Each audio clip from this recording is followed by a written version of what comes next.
Hey y'all, it's April the 20th, 2017. Today I got a couple things that I want to holler at y'all about.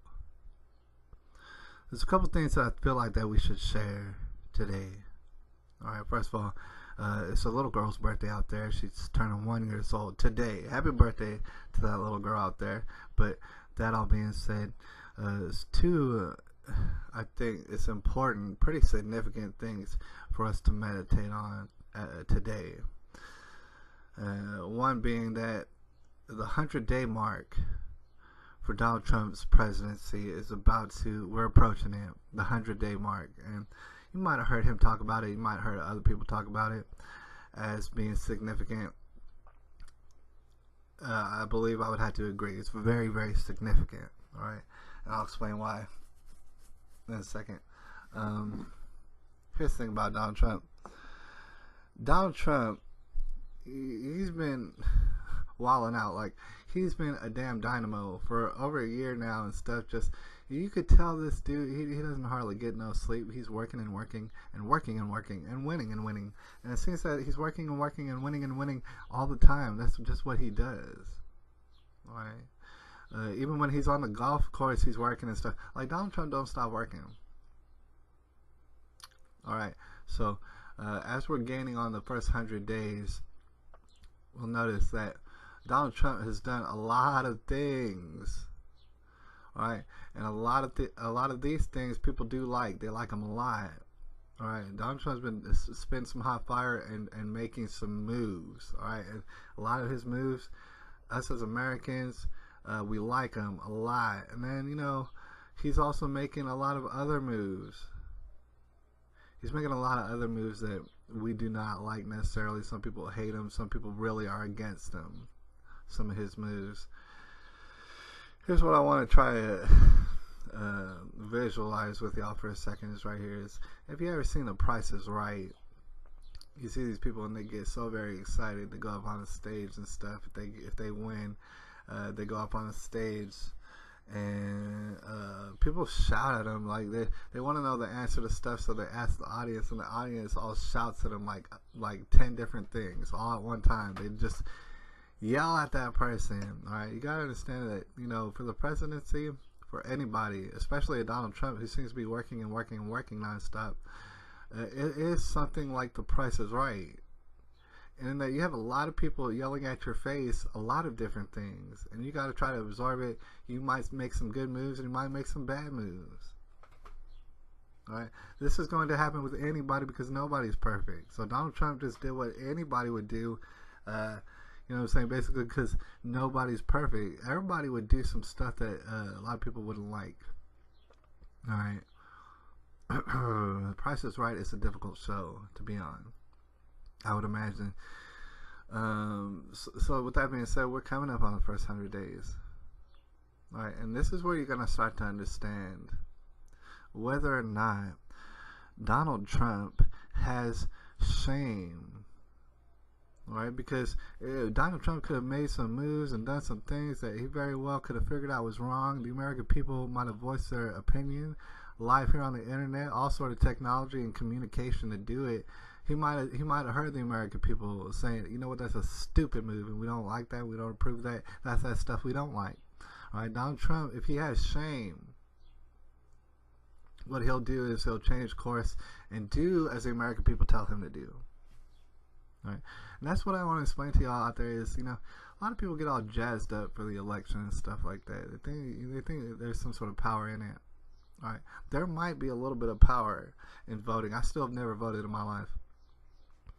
Alright, but there might be some power to it. What you gotta understand, what you gotta admit to yourself, regardless of who you voted for, or how you vote, and things like that. Regardless of voting, it's not much power to it, because this is voting is a privilege. Basically, it's given to you by your government, and can't nobody debate that. That is a power instilled to you from your government. Basically, your government graciously allowed you to go ahead and vote and stuff. So that is what happened There's not so much power in that, although you can change the course of things a little bit, a little tiny bit, especially in landslide victories such as the one as Donald Trump. You can change the course of stuff through elections, but more so you can change the course of things through shaming someone, shaming the shit out of a president, no matter who the president is. All right. Thing is, what I gotta explain to y'all about there is there's a question. The question is this: is Donald Trump, does he experience shame? Can he experience shame? Can he feel shame and change his course? Because here's what I gotta promise to you and guarantee to you: Hillary Clinton never a day in her life experienced shame. Right? Not as far as record holds. And Bernie Sanders, same exact thing. Never ever experienced shame. I can show you so much footage and so much documents that it would take all day to show you and prove to you the fact that Bernie Sanders has not one lick of shame at all. Right? So shame wouldn't work on him. Shame never worked on a Barack Obama. Shame did not work on a GW or a Bill Clinton. You see where I'm going? Shame did not never work on none of these people. At the 100-day mark, it's going to become all too apparent whether or not Donald Trump has shame. It's not going to be long now before we figure out, all right, we're dealing with someone else who does not have shame. We're in a bad way. Right. But if in fact Donald Trump does have shame, you're going to notice that some of his policies are going to be a little bit curtailed in the direction of maybe the American people and what we want. All right, and we don't want to really have nothing to do with Syria, to be honest with you. All right, so we got a person, and the question is, does he have shame? We're about to find out. Hillary Clinton, she ain't have shame. Bernie Sanders, like I said, all these people, they ain't never had no shame. So that being said, we could look at the past few months. I mean, we could really meditate on the bullet that we almost bit. The thing is, we were this close. By the skin of our teeth, did we not absolutely fall into a pit, a bottomless pit that would be called Hillary Clinton land? We almost did that. All right, a land where there would be no shame ever. All right, a land where anything and everything that the government wanted us to subsidize, we would with our tax dollars. A land where there is no shame. All right, it seems as though we lucked out. All right, and a lot of people around the globe, and especially in this country, breathed a huge sigh of relief and had all sort of parties, and it seems like because we lucked out, we could have been in Hillary Clinton land, and there really ain't no returning from that. And we just, by the skin of our teeth, by the hairs on our chinny chin chin, we barely were able to make it into Donald Trump's America, in which we're now finding out. We're about to now find out whether or not Donald Trump has shame. And a lot of people would characterize us as being very lucky. Alright, and I gotta let you know that it's gonna be a two-parter. Here's the second part: luck. They might look at America as being very lucky for all sort of stuff, for all sort of blessings that we've had bestowed upon us. They might look at us as very lucky. What I have to explain to y'all is luck is something that you were taught in school. It is something you were taught by your parents. It is something I was taught in the same exact way. Luck does not exist. It's not a real thing. It's like a word that you made up. Like I could make up a word like loop-de-loop. Or I mean, that might already be a word, but loop-de-loop. And I could call it whatever I want, and I could mess around with words. All right. Luck is one of those words that it doesn't represent anything. Right?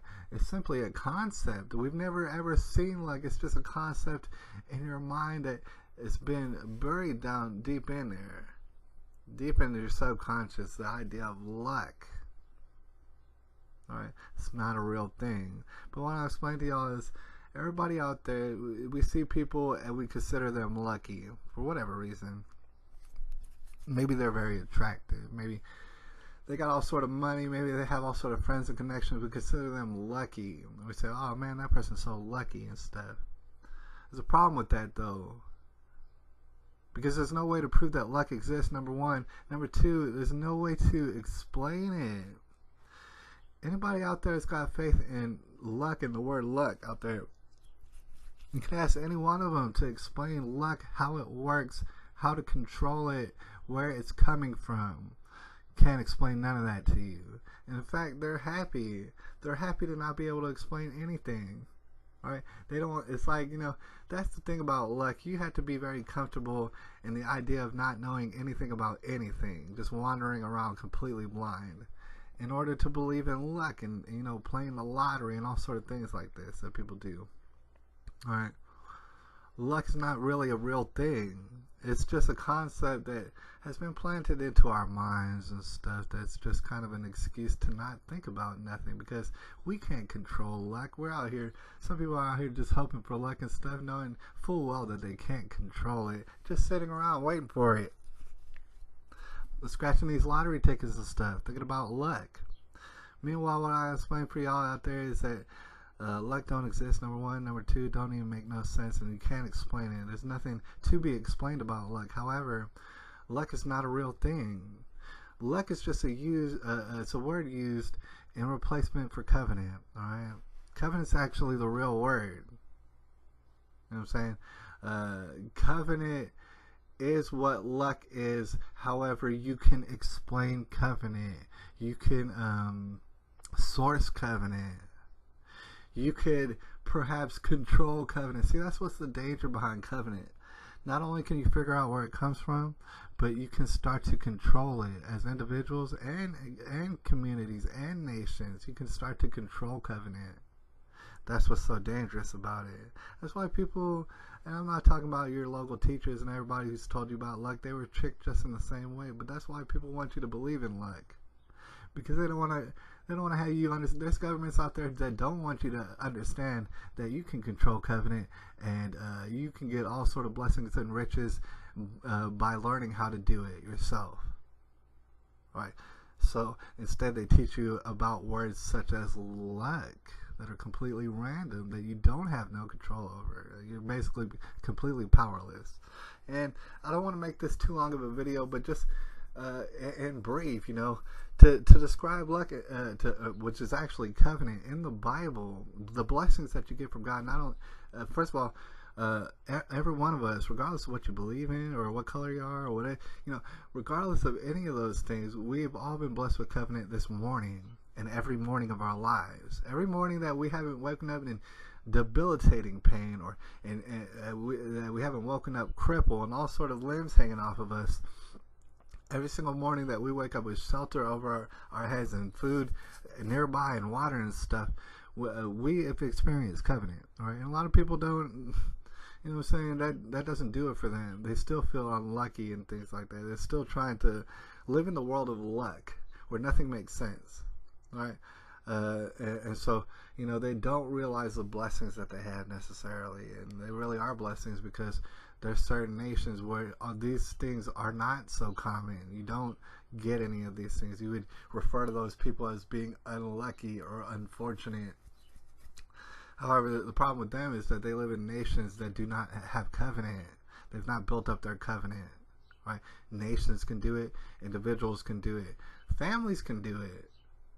All right? Communities can do it. They can all build up covenant. However, if you're going to try to build up covenant, you got to understand there's a source from covenant.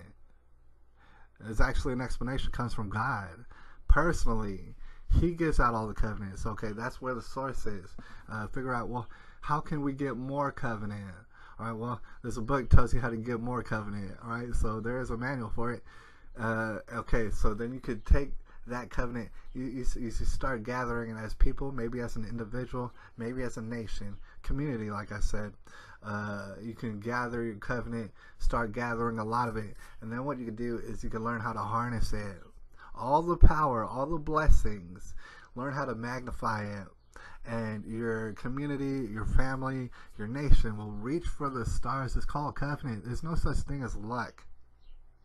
Right, but that's what we've been taught and stuff. We've been taught to think, because we've seen it out there. We've seen people. Every one of us has seen people that we think are terrible people, just terrible people. Right, we met them, don't like them. think they're terrible people, and they might be gorgeous. You know, they might be having all sort of money, having all sort of power and prestige and privilege on them. We might all know these sort of people and say, you know what, dang it, they're so lucky. They're so lucky, and I hate it. I'm so jealous about it. But however, no, these people have covenant.